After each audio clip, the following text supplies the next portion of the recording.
Good morning, everybody. I got a big treat for you guys. We're gonna be deep fat frying some elderberry blooms.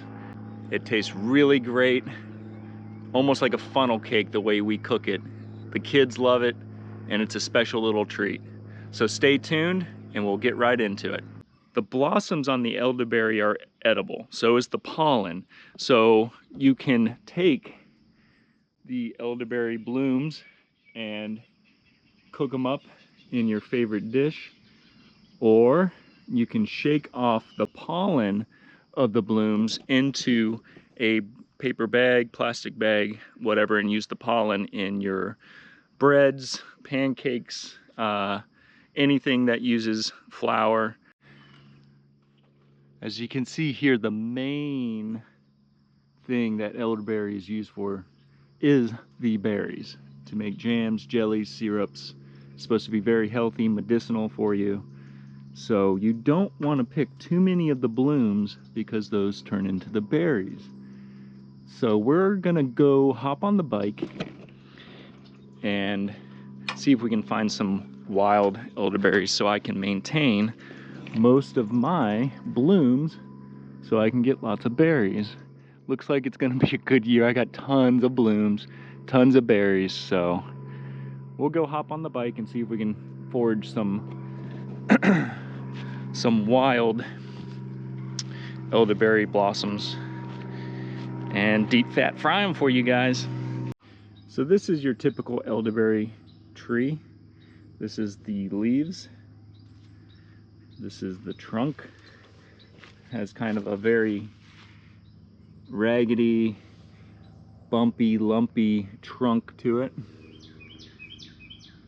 While the elderberry is edible, you do want to cook it, both the berries and the blooms. The actual leaves, bark, stem, all of that is not considered edible and is toxic if eaten raw. So you want to make sure you cook the berries and cook the blooms before consuming. All right, I'm gonna go try and track down some wild elderberry blossoms. Right now in Florida, they're blooming all over the place. You can see them off all your main highways and roads. They prefer kind of a wet, moist environment by water. So I'm over by this retention pond in our neighborhood, just scanning around, and you look for the white blooms. So right off the bat, here's a tree, a couple little blooms. Let's go forage those. Watch out for snakes. All right, couple little blooms. These are small though. Let's see if we can get some bigger ones. And you just snip them off.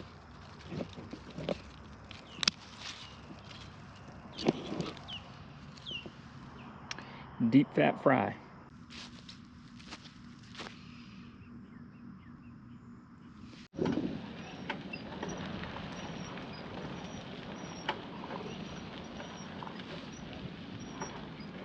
All right, that took a little bit longer than I thought because most of the blooms have already bloomed. As you can see, this plant right here has a ton of berries on it. So this would be a good spot to come harvest the berries after they ripen.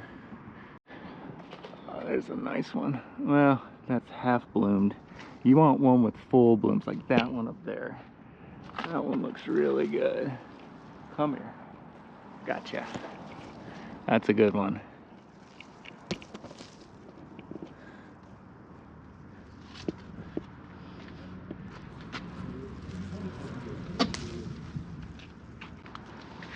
So you can see all the berries on this. Tons of berries. It's gonna be a good plant to come harvest those.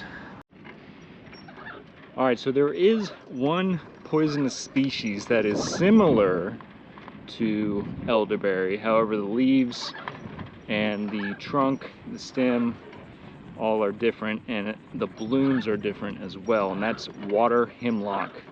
It's a very, very poisonous plant.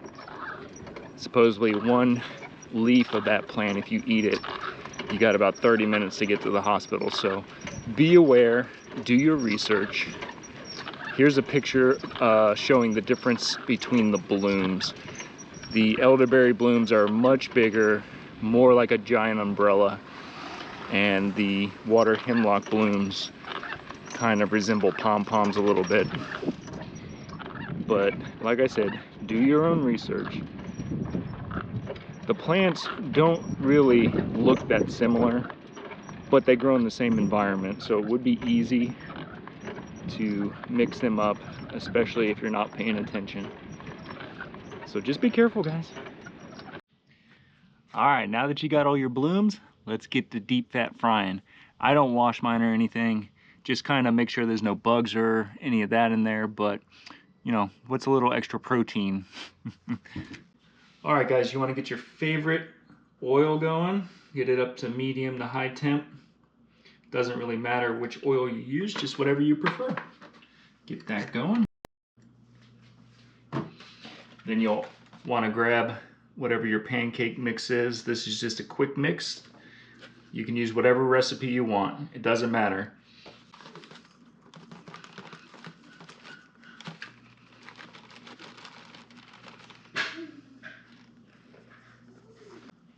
All right, so it doesn't matter which recipe you use, but you want to add a little bit of extra water. Make it a little bit more runny than normal.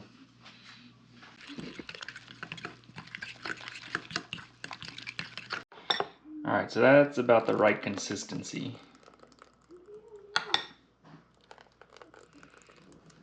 Once your oil is up to temp, go ahead and dip your blooms in your batter. Get it all nice and covered. Shake off the excess. And then plop it in the frying oil. One.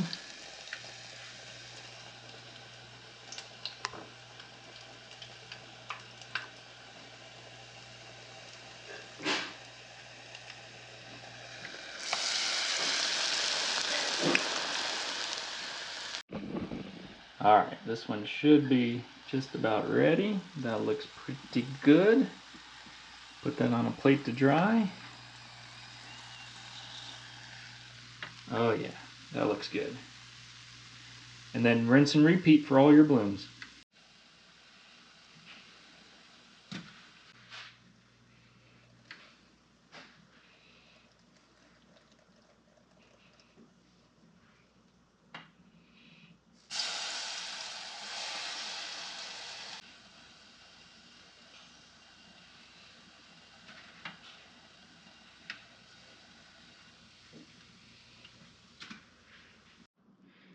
And there you have it. Fried elderberry blooms. So the kids like a little dusting of some powdered sugar. Make it look like funnel cake.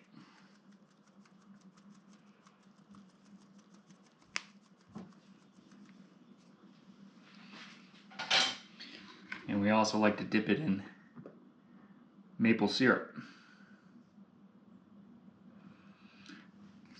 And that's it. All right, that looks pretty good. You guys excited? Yeah. All right, let's give this a try. So what you do is you just nibble off the fried part from the stems, kind of like this. Tastes just like a funnel cake.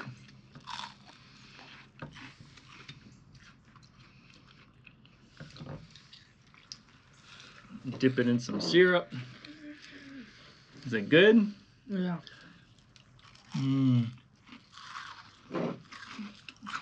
Nice and crunchy. Tastes just like a funnel cake.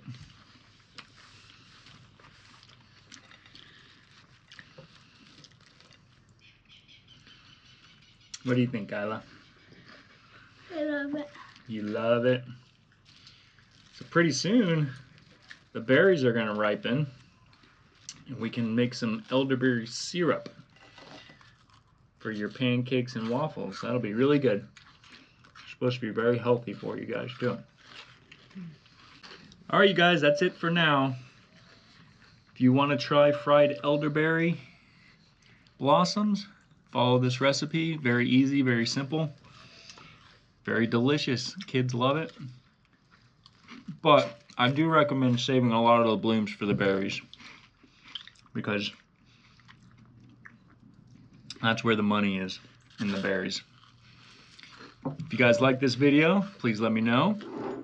And if you want more content like this, give me thumbs up, subscribe, and in a couple weeks, we'll be collecting some elderberries. So stay tuned for that. Like and subscribe. All right, y'all. See you next time.